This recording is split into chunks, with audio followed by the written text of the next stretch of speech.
कोटक में मैं बात बताऊँ, मामला ना मुझे लग रहा है कि सिर्फ रिजल्ट का नहीं है, शायद कुछ और है।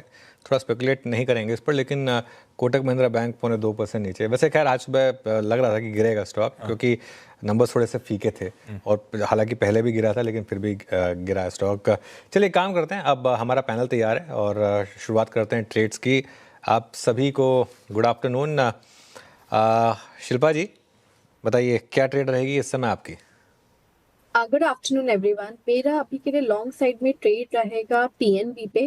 पीएनबी पे में बहुत स्ट्रॉन्ग वॉल्यूम पार्टिसिपेशन है। स्टॉक फ्यूचर्स अराउंड 118 119 है, तो यहाँ पे मुझे लगता है आप बाय कर सकते हैं। स्टॉप लॉस आप 116 का मेंटेन कीजिए। ये एक ब्रेकआउट पे है 122 से 125, इसके आपको नवंबर सीरीज में टारगेट आते हुए दिखने चाहिए। सीरीज का पिक कह लीजिए शिल्पा जी की तरफ से आता हुआ पंजाब नेशनल बैंक 116 के स्टॉप के साथ तेजी करने का मन।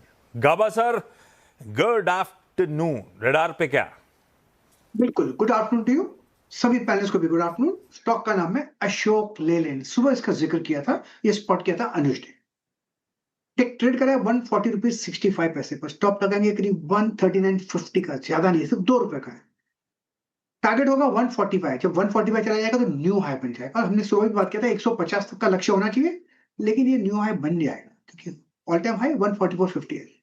Matter of time, Ashok Leyland up move on. Ashok Leyland up move on है यहाँ पर, ऑल टाइम हाई की तरफ बढ़ता हुआ। मानस जी गुड आफ्टरनून। मानस जी आपकी ट्रेड? गुड आफ्टरनून अनुज जी। तो देखिए, बैंक ऑफ इंडिया में खरीदारी करने की राय रहेगी। बैंक ऑफ इंडिया में एक फ्रेश ब्रेकआउट देखने को मिला है, काफी बढ़िया वॉल्यूम देखने को मिले हैं, तो स्टॉक में आप करंट लेवल्स पे खरीदारी कर सकते हैं। स्टॉप लॉसेस 137 रुपए के रहेंगे। 137 के स्टॉप लॉस से खरीदारी करेंगे। 144 144 तक के टारगेट्स पॉसिबल है, ये कैश लेवल्स हैं। ऑप्शन में आप 140 वाला नवंबर मंथ का कॉल ऑप्शन ले सकते हैं। 4 रुपए 20 पैसे के आसपास ट्रेड कर रहा है। वहां पर आपको 3 रुपए का स्टॉप लॉस लगाना है और टारगेट सेट करने हैं 6.5 रुपए, 6 रुपीज 50 पैसे के। बैंक ऑफ इंडिया चाहे तो 140 का कॉल भी लिया जा सकता है। मानस का इस समय का प्रेफर्ड पिक 4.25% उछाल के साथ कर रहा है कामकाज। सतपुते साहब गुड आफ्टरनून। भाई साहब, इस समय का कोई बढ़िया idea? Ashish ji, good afternoon everyone. Ashish ji देखिए, मेरी नजर है कैम्स इंडिया के चार्ट के ऊपर। आई थिंक सुबह भी इस पे हमारी बात हुई थी। और जिस तरह से प्राइस एंड वॉल्यूम ब्रेकआउट है, और सबसे बड़ी बात है आशीष जी, यहाँ पे शॉर्ट कवरिंग हो रही है और अपनी इसने 200 डीएम को तोड़ा है, यानी ब्रेकआउट दिया है टेक्निकली। और वो लेवल है 3960 का। तो हम स्टॉप लॉस रखेंगे 3940 पे, 200 डीएम के नीचे, और कैम्प्स बाय करेंगे।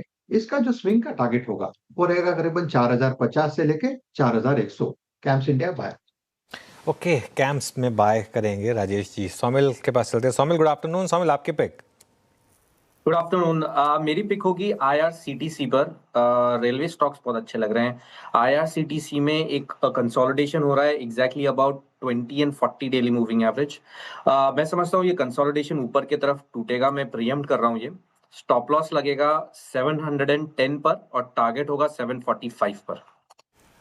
आईआरसीटीसी कुछ नहीं कर रहा था स्टॉक ने, अच्छा लग रहा है। सोमिल कह रहे हैं मूव बढ़िया बन रहे हैं, प्रीएम्प्ट कर रहे हैं, तेजी और तूल पकड़ेगी।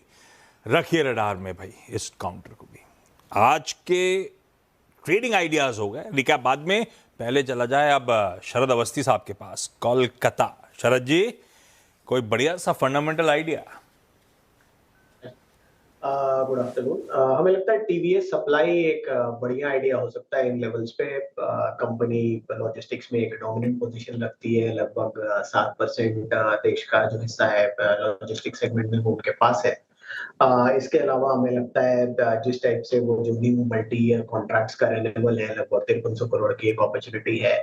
मार्जिन पे इंप्रूवमेंट आने चाहिए। यूरोप में प्रोजेक्ट 1 वो जो कर रहे हैं उसकी वजह से सालाना 100-110 करोड़ की सेविंग आनी चाहिए, तो वो एक एडेड एडवांटेज रहेगा। तो हमें लगता है आने वाले समय में ग्रोथ रेट्स भी काफी रोबस्ट रहेंगे। मार्जिन्स में बहुत स्ट्रॉन्ग इंप्रूवमेंट की उम्मीद है। अभी जो 0.5% है, अगले 2-3 साल में ये बढ़ के 2.5% के आसपास या उसके ऊपर चल जानी चाहिए।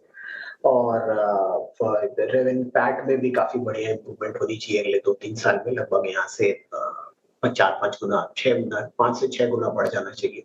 तो ये सब चीजें जैसे जैसे परकोलेट होती है अगले साल 2 साल में जैसे इसका इफेक्ट दिखने लगता है, हमें लगता है इसमें भी एक काफी स्ट्रॉन्ग री रेटिंग हो सकती है। पूरी लॉजिस्टिक स्पेस में सबसे अट्रैक्टिवली वैल्यूड कंपनी है। ऑब्वियसली कुछ रीजंस रहे हैं, बट पोस्ट आईपीओ में लगता है डेट वगैरह भी कंट्रोल में है। तो हम ये उम्मीद कर रहे हैं कि अगले साल कंपनी 6-6.5 रुपए के आसपास की अर्निंग्स डिक्लेयर करेगी। 30 के आसपास का मल्टीपल मिलना बहुत मुश्किल नहीं होना चाहिए। तो 180 के शुरुआती लक्ष्य के हिसाब से टीवीएस सप्लाई चेन ये सप्लाई चेन 180 के शुरुआती टारगेट्स के साथ आप बाय कर सकते हैं। चलिए आपको बता देते हैं सारी की सारी पिक। शिल्पा जी ने पंजाब नेशनल बैंक यहाँ पर दांव लगाया।